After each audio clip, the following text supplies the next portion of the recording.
Il y a quelques semaines de ça, on nous a demandé de faire une lecture qui nous ouvrirait sur le monde extérieur. Une lecture différente de ce que nous avons l'habitude de lire. Le méga-projet était le cadre de cette merveilleuse aventure au cœur d'un livre africain. Le livre intitulé « Mon petit cœur imbécile » m'a vraiment attiré. Cette histoire, écrite par Xavier Laurent Petit, débordait d'émotions et de nouveautés. Cet auteur, qui a écrit plusieurs livres africains, nous fait explorer et découvrir ce magnifique continent qui déborde de beauté.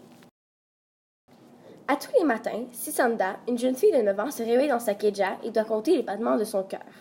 Sisanda n'est pas comme les autres enfants. Elle ne peut pas courir, ni sauter, ni jouer avec les autres. Une maladie très grave atteint son cœur. Et c'est un miracle qu'elle soit toujours en vie aujourd'hui. Il faudrait l'opérer d'urgence pour cela, mais la somme serait tellement élevée qu'environ 38 ans seraient nécessaires pour accumuler une telle somme. Mais 38 ans, c'est beaucoup trop long. Son petit cœur imbécile ne saurait plus s'y faire. Lorsque Maswala, la mère à Sisanda, une superbe coureuse, entend parler d'un marathon à Kamjuni, elle décide d'aller courir pour sauver la vie de sa fille. En arrivant première, Swala pourrait à jamais changer la vie de sa fille. Chaque matin, Swala court et se prépare pour le fameux marathon. Une journée comme les autres, Sisanda ne verra jamais Maswala passer, ce qui est insensé, parce qu'elle court tous les jours. Elle sait alors que quelque chose est arrivé à sa mère.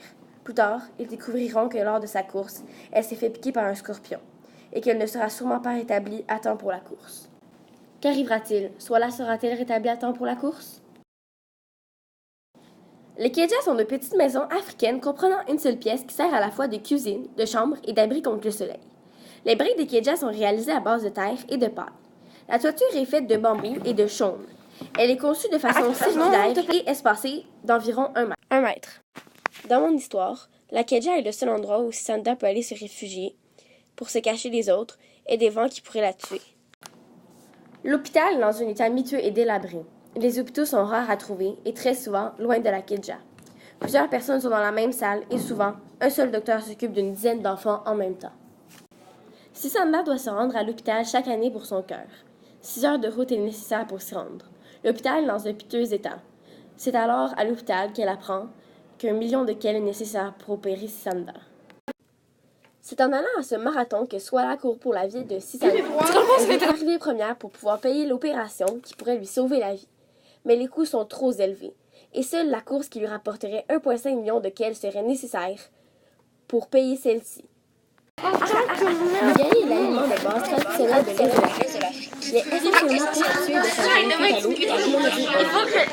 et de Comme la famille à Sisanda n'a pas beaucoup d'argent. Il faut que je l'envoie! Laisse-moi tranquille! Grand-mère Taban, qui fume sa pipe, est accroupie devant le feu en tournant une marmite d'ougali. Un acacia est un genre d'arbre et d'arbuste appartenant à la famille des fabacées. Le chacal vit dans les plaines et les broussailles de l'est et du sud de l'Afrique. Le chacal apparaît souvent non loin des troupeaux de gazelles.